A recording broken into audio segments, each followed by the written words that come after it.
Did you go to school for writing? I went to Diablo Valley College, which at the time had a film appreciation class where you watched movies and wrote book reports on them. And then once a semester, you had to make a 3.5-minute short film. The reason why it was 3.5 minutes is because that's the length of a Super 8 film cartridge. And so most films were not edited. Most of the students' films were not edited. I handed in a 30-minute edited film that was a parody of all of the movies we had to watch during the semester. It was called The Shorts of Bill Martell, and it opened up with the titles on my underpants.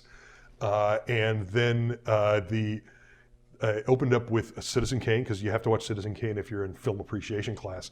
And the guy, Citizen Kane, dies and says C.B. DeMille, and then everybody has to figure out what C.B. DeMille means.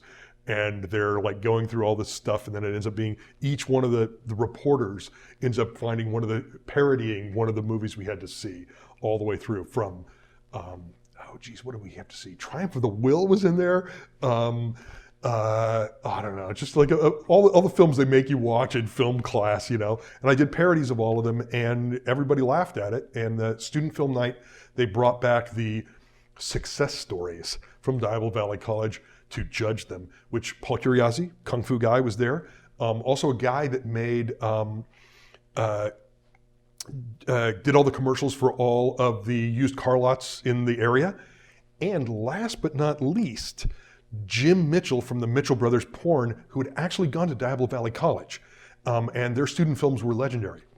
And afterwards, the guy that did the used car commercial things come up to me. He goes, "Hey, look, man, I liked your movie, and I need people to lug my equipment. Do you want to do that?" And I said, "Not really what I was thinking about."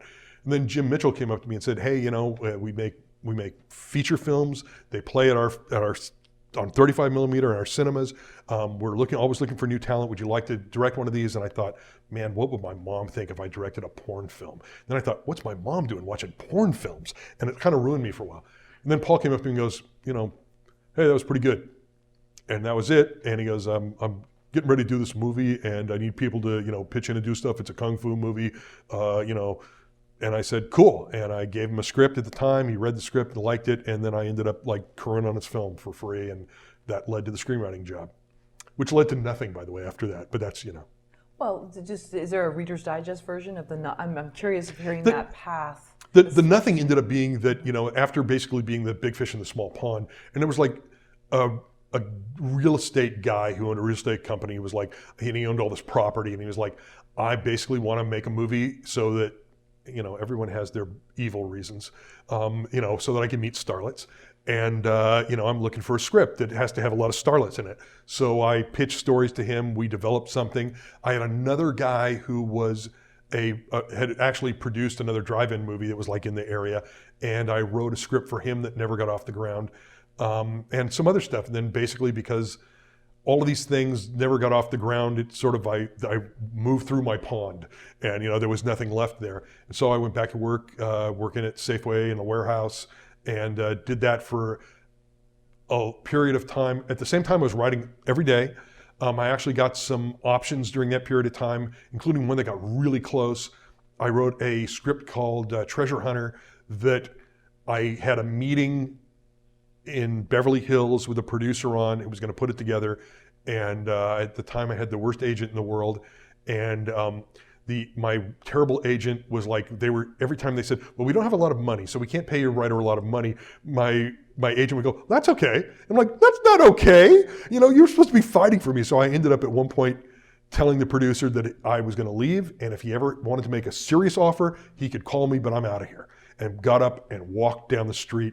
And as I was walking down whatever the street it was in Beverly Hills, the big fat producer comes out and he's chasing me down the street and begged me to come back, and made a good offer. And then they never made the movie. But I actually made, an option of $6,000 off that, which was, I was working full time. It was great to get a little extra money.